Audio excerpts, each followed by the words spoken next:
is a disease we'd never seen before 1980. If you had fat in your liver, you were an alcoholic. But kids don't drink alcohol.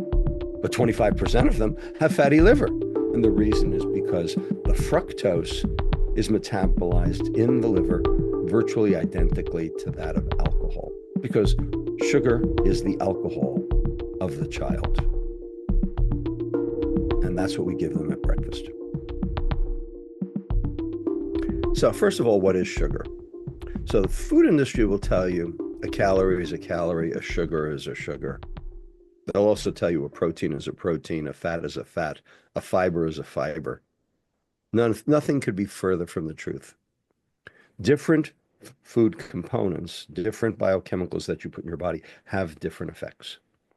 Nowhere is this more obvious than when it comes to this concept of sugar.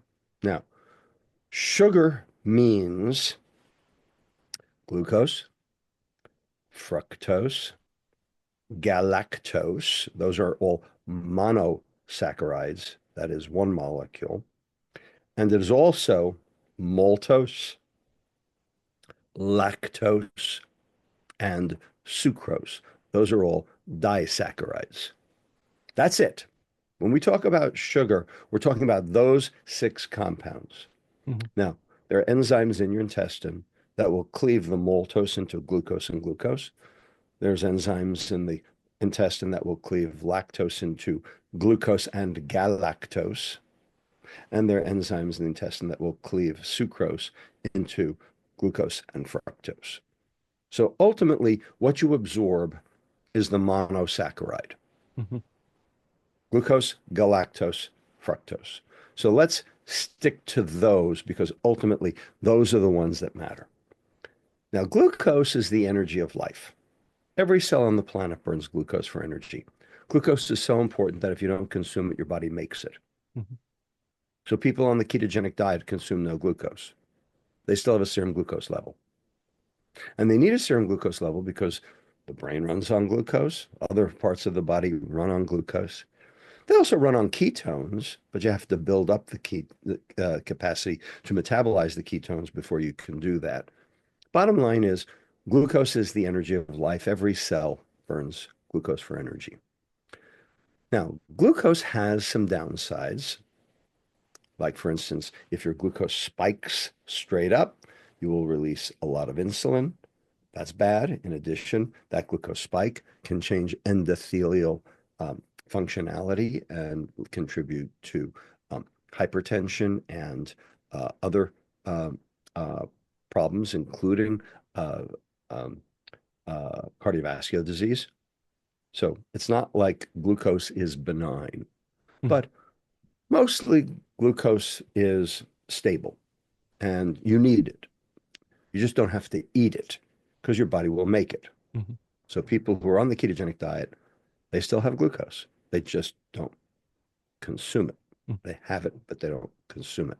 And you can make glucose from amino acids. You can make glucose from fats. Okay, now let's go to galactose. Galactose is what's in milk sugar. Now, do you need galactose? And the answer is when you're 3 years old or under, you need galactose.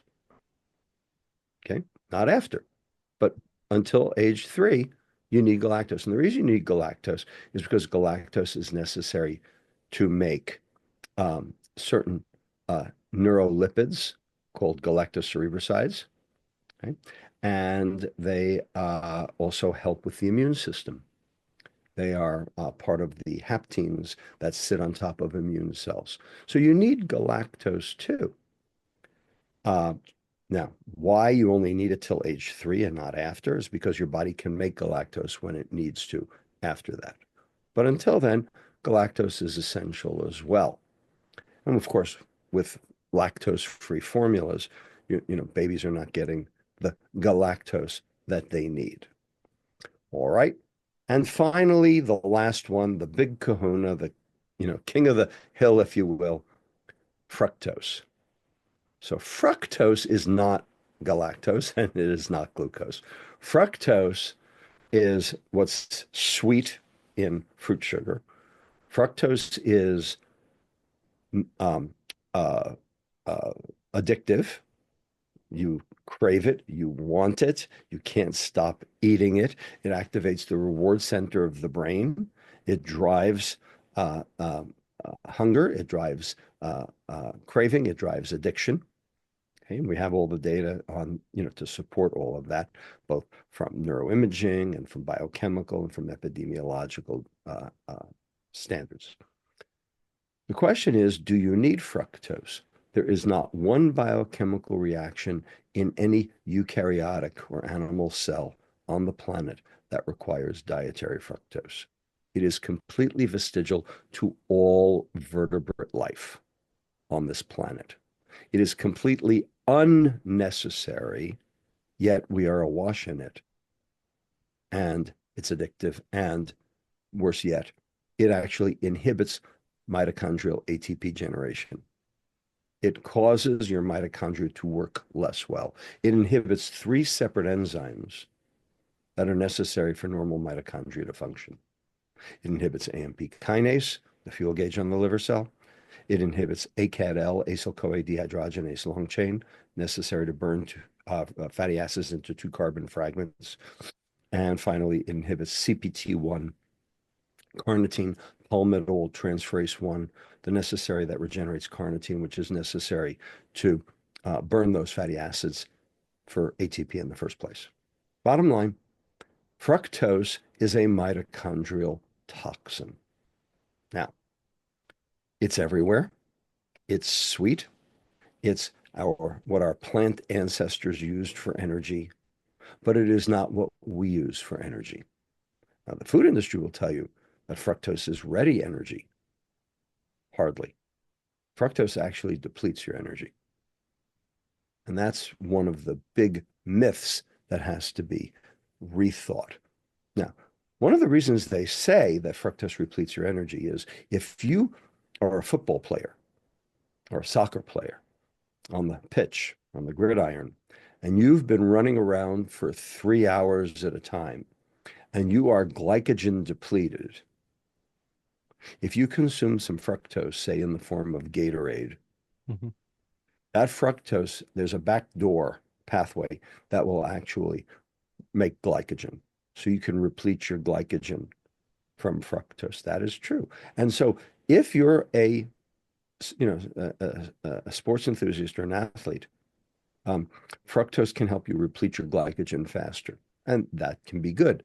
So there is a potential value to sports drinks containing fructose for people who are glycogen depleted, but only for people who are glycogen depleted. If you are not glycogen depleted, you don't do that.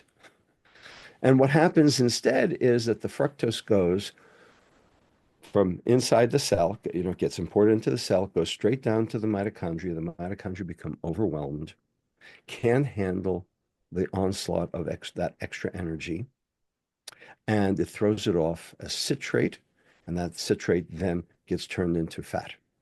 And now your liver is taking sugar and turning it into fat. This is a process called de novo lipogenesis, new fat making. Now that fat may make it out of the liver cell, in which case now you have hypertriglyceridemia. You have triglycerides floating around in your bloodstream, which can contribute to heart disease or obesity. Or it won't make it out of the liver, in which case now it's precipitated as a lipid droplet, and now you have fatty liver disease.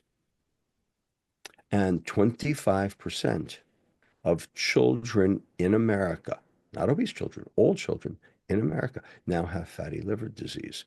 So this is the problem. And when you say fructose, is it the same as high fructose corn syrup, or there is difference between the two, what the food industry are adding? So depends on where you are in the world. High fructose corn syrup is something we have here in the United States. They have it in Japan, and they have very limited exposure in certain parts of Europe. For the most part, high fructose corn syrup is not in Asia. It is, not around the Pacific Rim. Australia doesn't have it.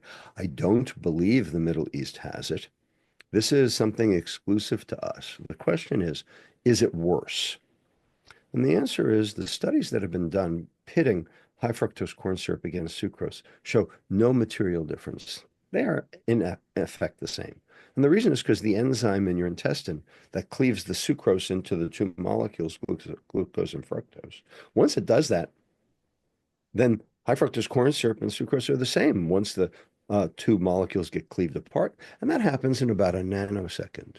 So it shouldn't surprise anyone that there are no material physiologic differences between sucrose or table sugar and high fructose corn syrup.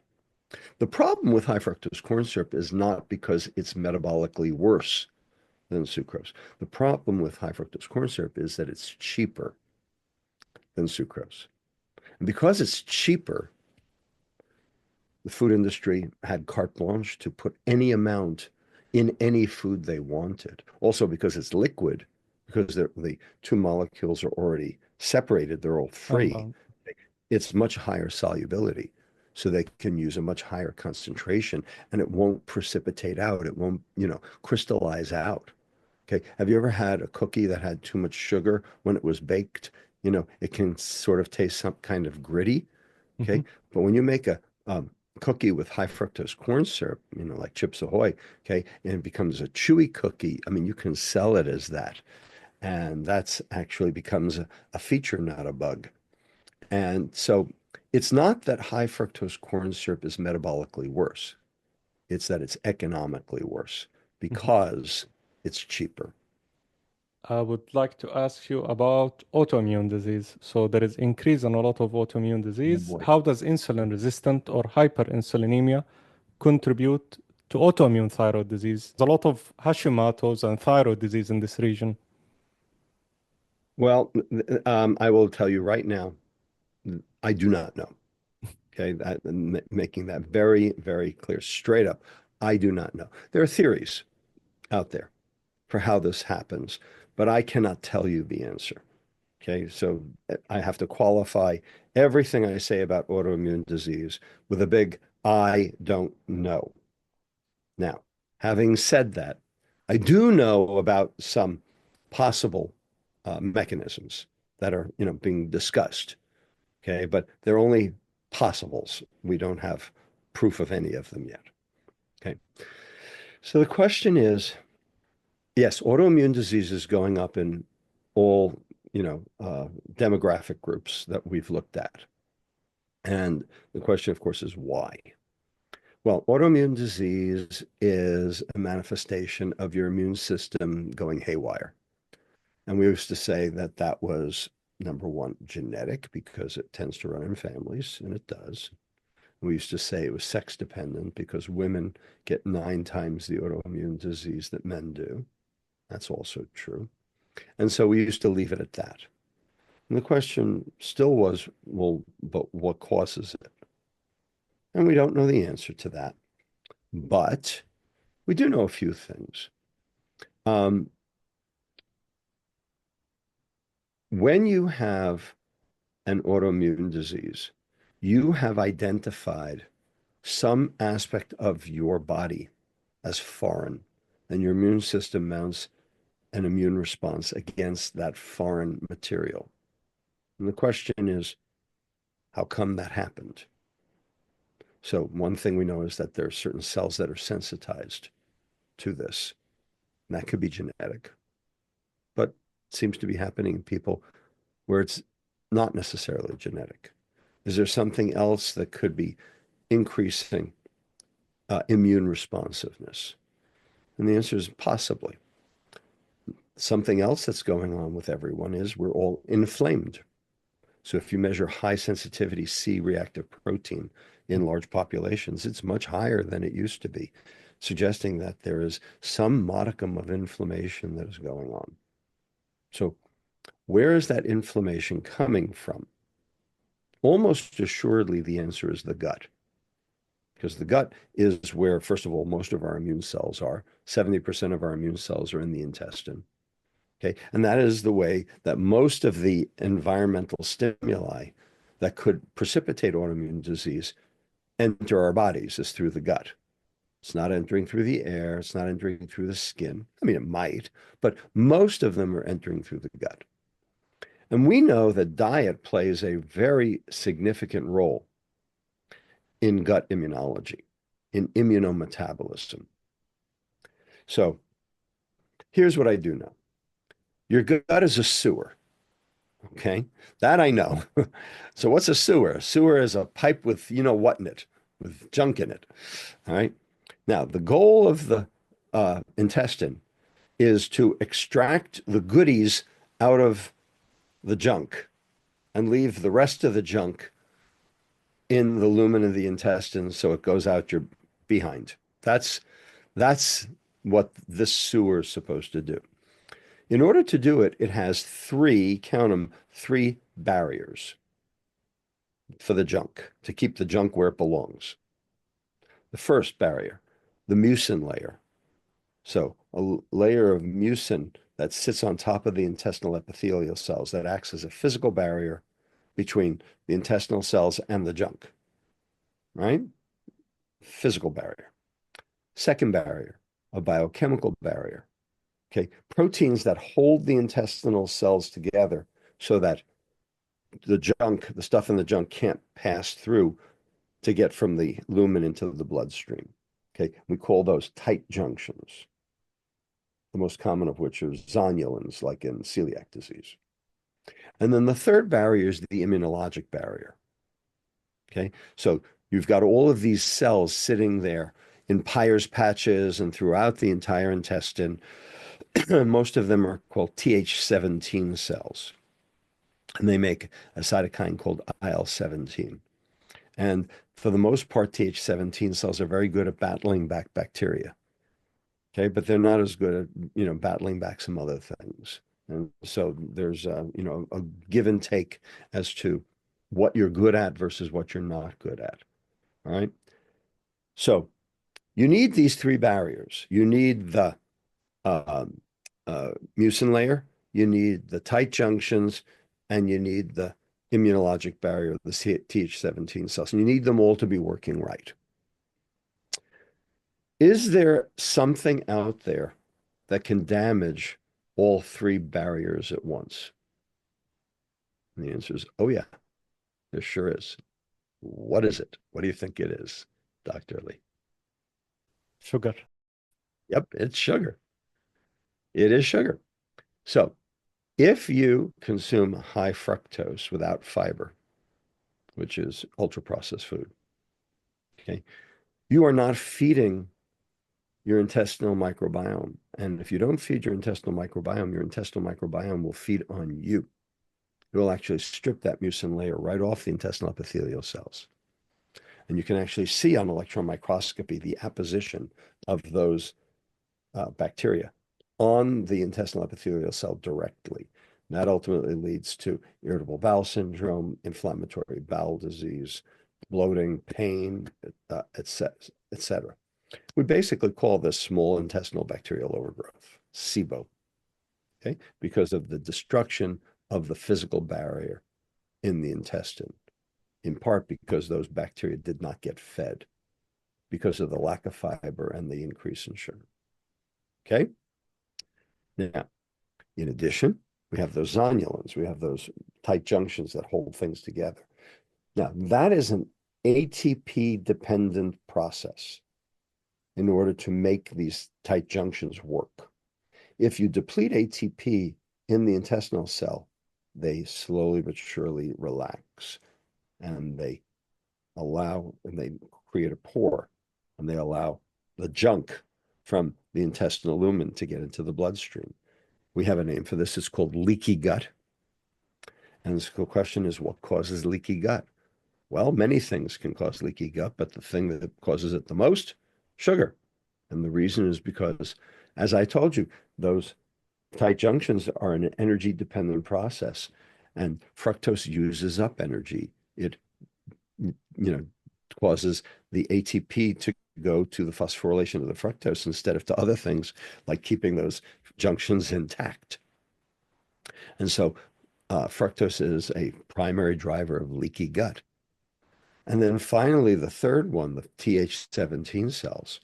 So it's been shown by a group at Columbia, Awano, I think it's, yeah, guano, um, that when you go from a real food diet to a high fat diet, ketogenic diet, the Th17 cells are fine. But as soon as you add sugar to that high fat diet, the Th17 cells are depleted, Th1 cells take their place, and now you have um, all hell breaking loose in terms of immunologic dysfunction. So sugar, that molecule fructose, destroys all three barriers all at once. Now, is sugar the cause of thyroid disease? I didn't say that. I don't know what the cause of thyroid disease is. I agree, yes, thyroid disease is going up. Is it possible that this plays a role? I don't know. Okay, I think we have a long way to go before we answer that question. There are a lot of people working on the autoimmunity of thyroid disease. Why do Turner syndrome patients get it? Why do women get it more than others? There's a lot of questions about autoimmune thyroid disease. I am not prepared to answer them today. I am prepared to say that leaky gut is a big problem and seems to be associated with both autoimmune disease and also with increasing incidence of food allergy. And the reason is because the gut is supposed to be separate from the body. But because of these changes in the intestinal barrier, now stuff gets from the lumen into the bloodstream. And that basically can set off all sorts of immunologic dysfunction.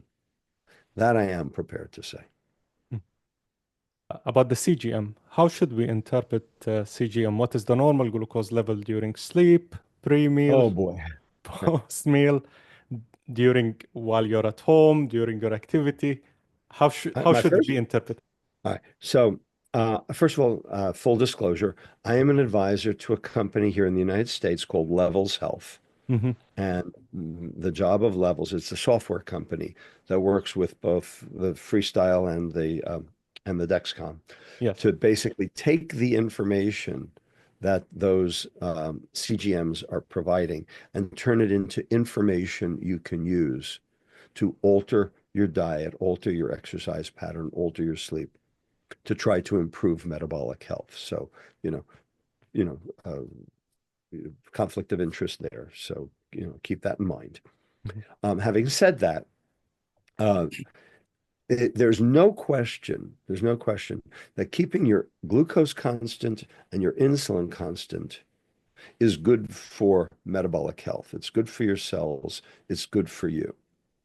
And obviously, every time you eat, you're not doing that. Every time you eat, your glucose is going up, your insulin is going up, and that has physiologic consequences. But that doesn't mean your glucose has to go up as high or your Mhm. insulin has to go up as high.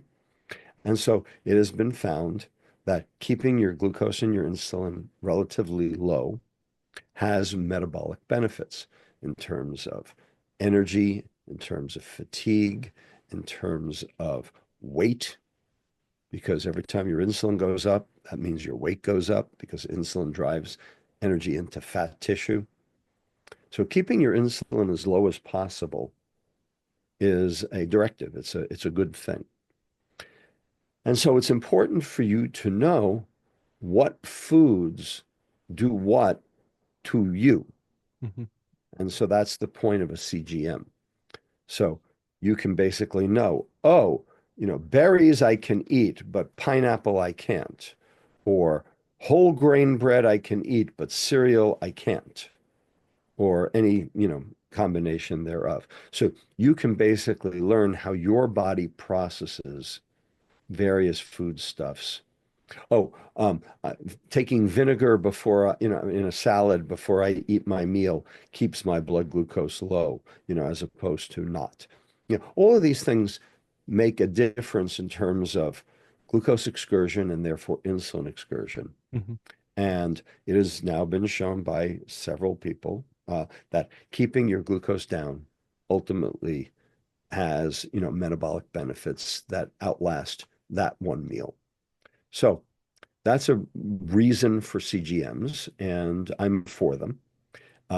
There are plenty of people in the medical field who think that this is a canard, that this is uh, just a way of selling junk to an unsuspecting public.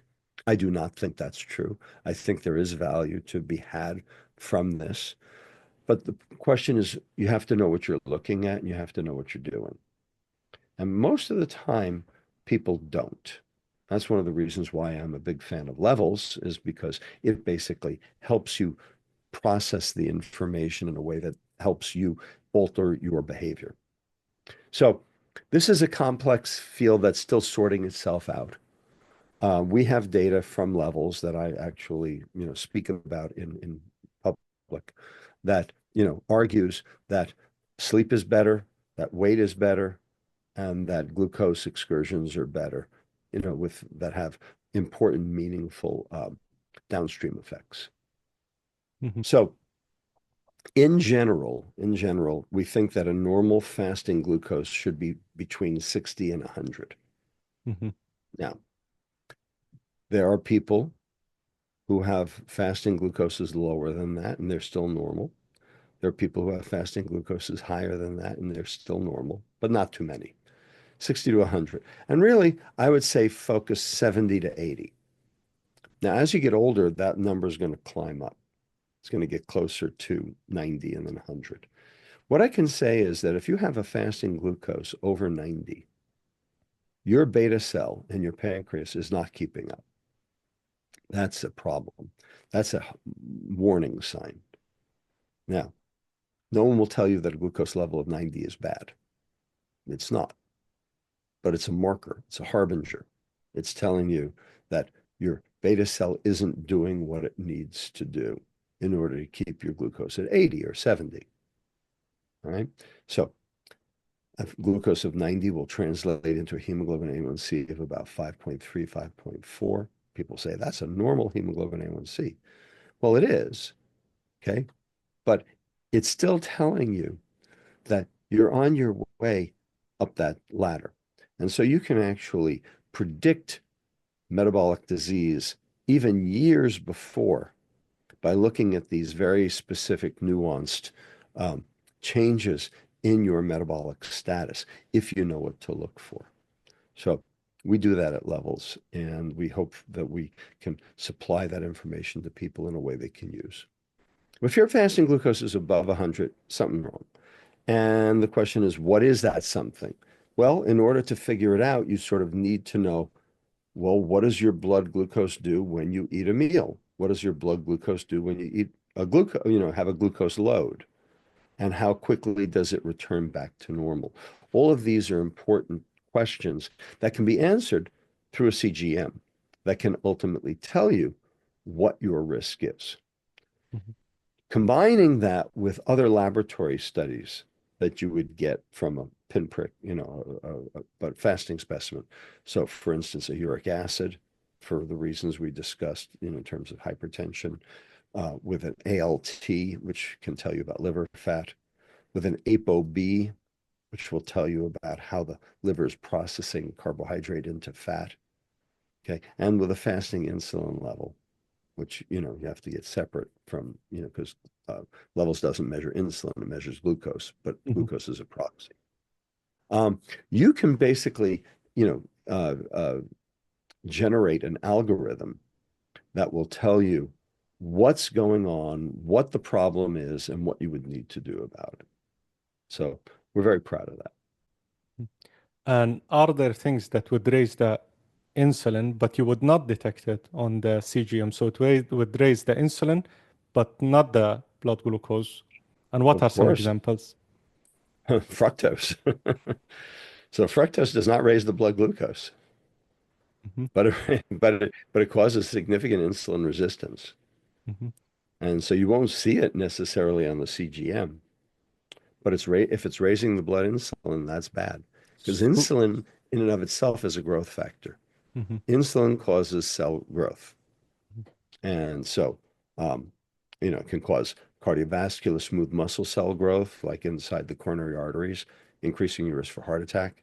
It can increase glandular cell growth, which increases your risk for cancer, breast or colon.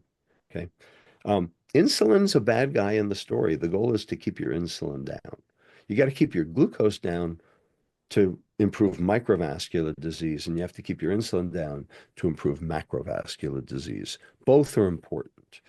We tend to ignore the macrovascular for the microvascular because we have a glucose monitor. But the fact is, the insulin matters just as much.